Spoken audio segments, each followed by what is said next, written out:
cemento de la memoria son los olvidos.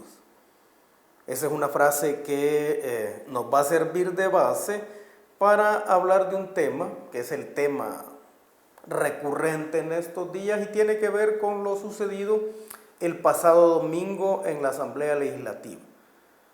Un saludo a toda la comunidad de salvadoreños que nos ven en todo el planeta, particularmente a los que están pendientes de la situación del país en los Estados Unidos y que a diario escriben preguntando y tratando de obtener la información suficiente como para no ser sorprendidos por la historia.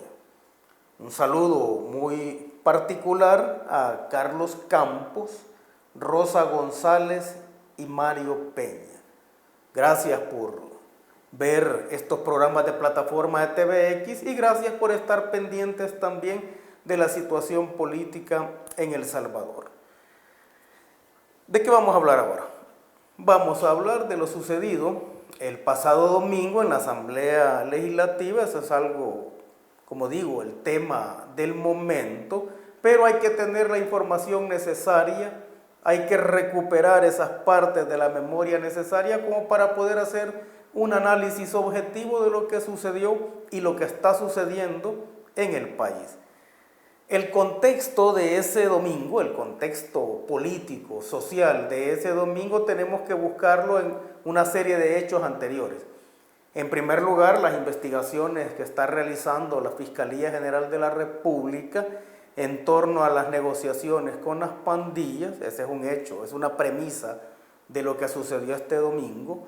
También hay que agregar ahí la interpelación que la Asamblea Legislativa le ha hecho a dos funcionarios del actual gobierno, a la ministra de Salud y al presidente de ANDA, la no aprobación por parte de los diputados del préstamo para la fase 3 del Plan de Control Territorial.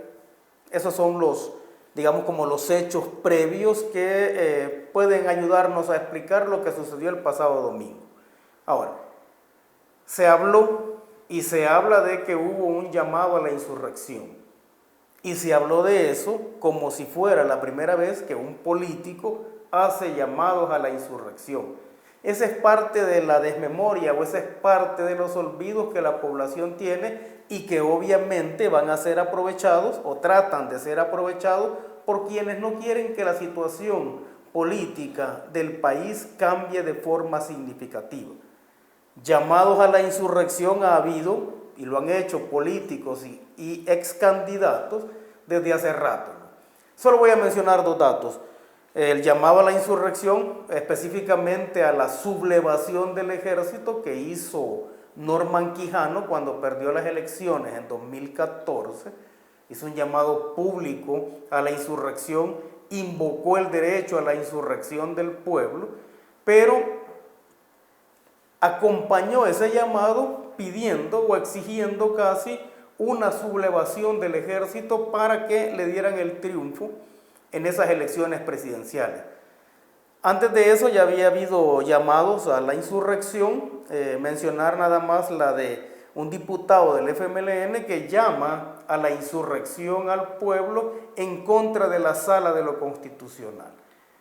En ese sentido, llamados a la insurrección ha habido de forma recurrente en este país y no fue, en este caso muy particular, algo nuevo. Ahora, el domingo, ¿qué significa el domingo en términos políticos en El Salvador? Este domingo pasado, frente a la Asamblea Legislativa, se puso en evidencia la cuestión política más importante de los últimos años en este país. Es más, podríamos decir que lo sucedido el domingo es la cuestión política, teórica y práctica más importante durante este periodo que hemos dado en llamar el periodo de la posguerra. ¿Y por qué? Porque ese domingo se vio una posibilidad real de que el pueblo se insurreccionara en contra de un aparato del Estado, específicamente en contra de la Asamblea Legislativa. A partir de ese domingo, de este domingo pasado, entramos en lo que bien podemos llamar una lucha de posición. Ese llamado, esa concentración frente a la Asamblea Legislativa, con la tentativa o la expectativa que tenía la población de poder sacar de sus cargos a los diputados, nos hizo entrar en lo que se conoce, o en lo que yo llamo una lucha de posición. Esa lucha de posición requiere no solo de sacrificios en términos políticos y sociales, sino que también requiere una amplia concentración del pueblo. Es decir, no se puede lograr ningún cambio de esa forma si no hay un respaldo mayoritario del pueblo. Ahora, para poder lograr eso se necesita una concentración enorme de hegemonía. ¿Por qué? Porque cualquier hecho de esa naturaleza obviamente va a tener impacto o tendría impacto en términos internos y externos, y porque también esa concentración de hegemonía es la que va a permitir que un cambio de esa naturaleza pueda mantenerse en el tiempo, y porque podría generar una serie de disgregaciones al interior de las personas o de los grupos sociales que impulsen ese tipo de cambio. En este momento entonces, o a partir del domingo, el punto principal en términos hegemónicos es consolidar todas las posiciones que se tienen en términos de popularidad por un lado, en términos de proyectos de nación por el otro y en términos de organización por otro lado. Después de los sucesos, lo que estamos viendo es una manifestación importante no solo de desmemoria o de olvidos, sino que una expresión importante de hipocresía de parte de los políticos y de parte de aquellos sectores que no quieren que la situación cambie en el país. Es más, incluso se dijo que no se había visto algo similar, refiriéndose a la presencia del ejército y la policía en la Asamblea Legislativa, se dijo que no se había visto algo similar en los últimos 40 años. Parece ser que los salvadoreños, o que algunos salvadoreños, tienen una memoria de corto plazo bastante pobre, ¿no? En el tiempo, durante la gestión de Mauricio Funes, cuando se interpeló al ministro de Defensa, este llegó al recinto de la Asamblea Legislativa con una enorme cantidad de soldados, de policías, e incluso en los momentos en que estuvo en la Asamblea Legislativa, hubo un constante sobrevolar de helicópteros y de aviones sobre dicha Asamblea Legislativa.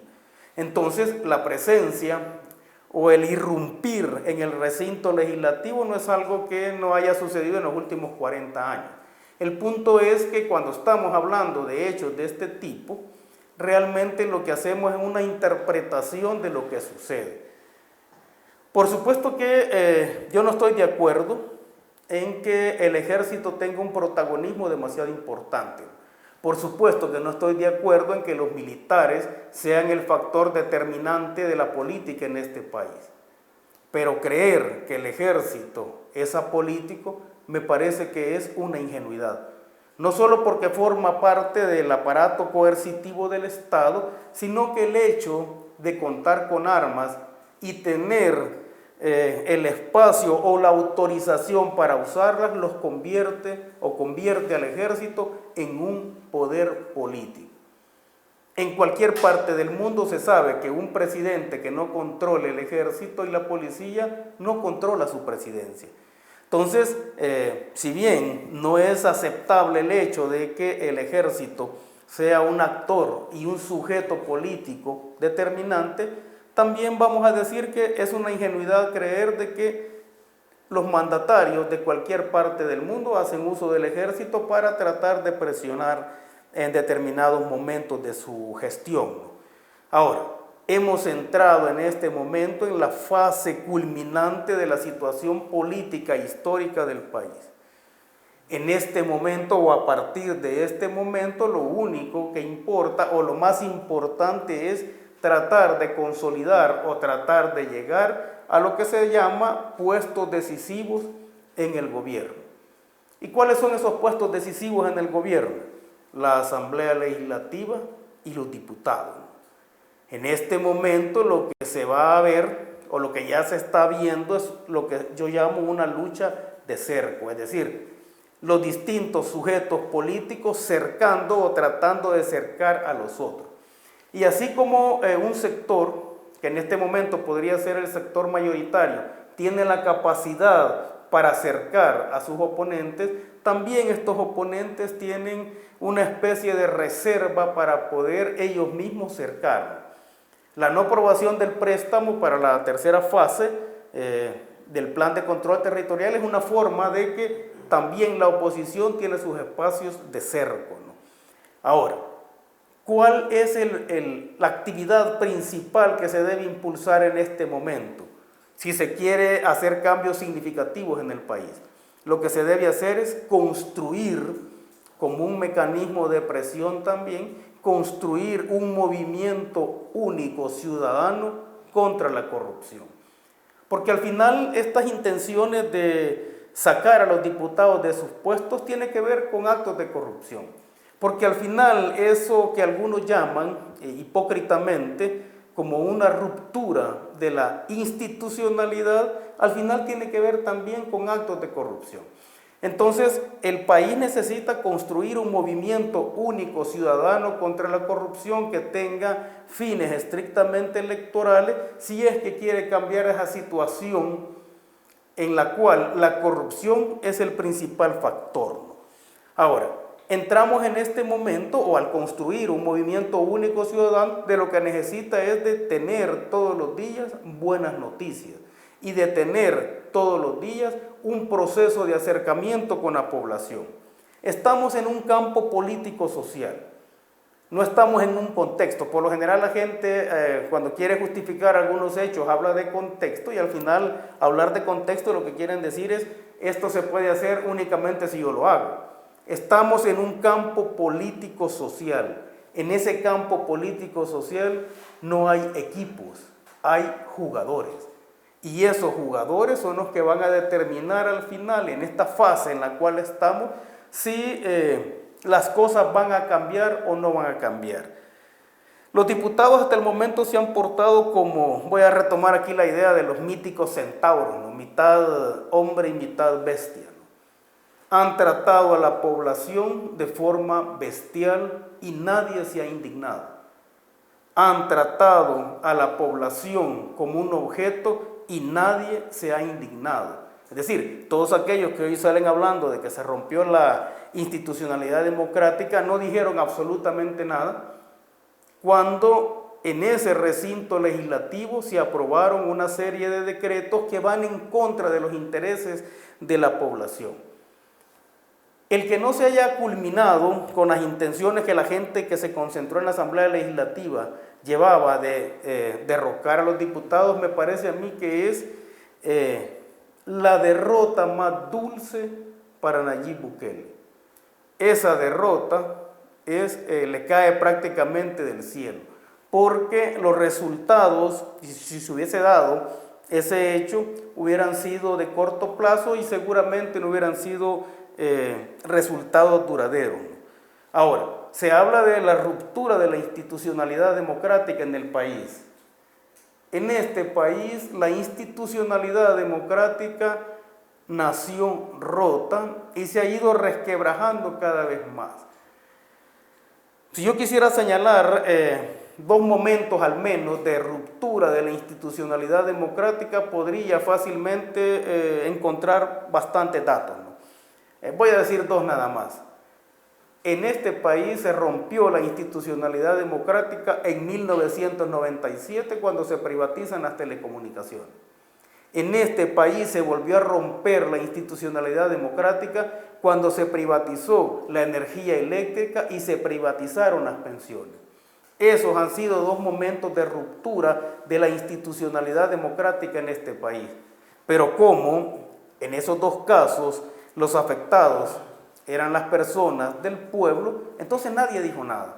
Entonces no hubo muestras de indignación, ¿sí? Y entonces no hubo muestras tampoco de denunciar a nivel nacional e internacional que los políticos de este país estaban rompiendo con la institucionalidad democrática en el sentido que la Constitución se supone que tiene como punto central o como beneficiario principal de todas las leyes que la contienen el hecho de la persona humana, en el entendido de la persona humana como una persona que tiene derecho a recibir lo mejor de la sociedad.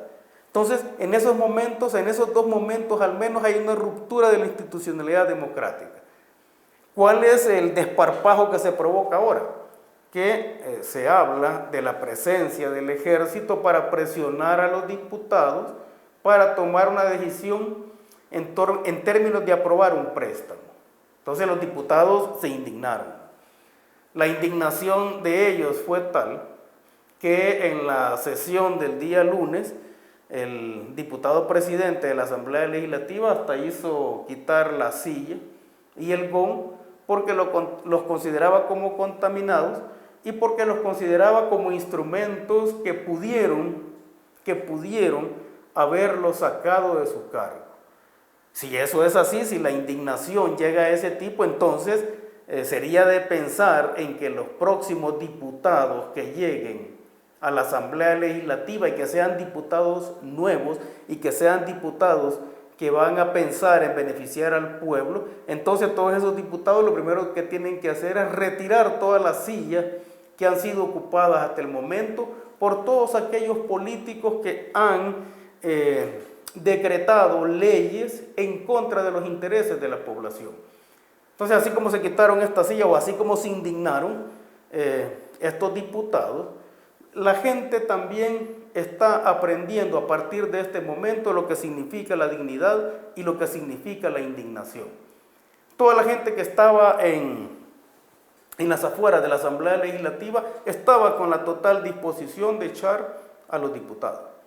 Sin embargo, y por eso digo que esta es la derrota más dulce para Nayib Bukele, el hecho de que no se haya realizado ese acto y el hecho mismo de que la Sala de lo Constitucional diga que no se puede realizar ese acto de quitar a los diputados, es una derrota dulce. ¿Por qué? Porque obliga a construir ese proceso de desalojo de los diputados a partir de los instrumentos que actualmente se están considerando como válidos y que son los procesos electorales. Los diputados estaban indignados y uno de ellos decía que no iban a tomar decisiones presionados por las armas. Parece ser que a los diputados de este país lo que les gusta es que los presionen con dinero. Es decir, que lleguen a presionarlos para tomar decisiones en contra del pueblo, presionados o con las armas de los billetes en la mano. Les indigna que esté el ejército, no les indigna que los compren, no les indigna que tomen decisiones que van en contra de los intereses del pueblo. Entonces, ¿por qué digo que esta derrota es dulce o por qué esta derrota le cae del cielo a Nayib Bukele? Porque, como digo, lo obliga a construir hegemónicamente un grupo poblacional que por las mismas reglas del juego que están definidas en este momento, se pueda sacar a los políticos corruptos de este país.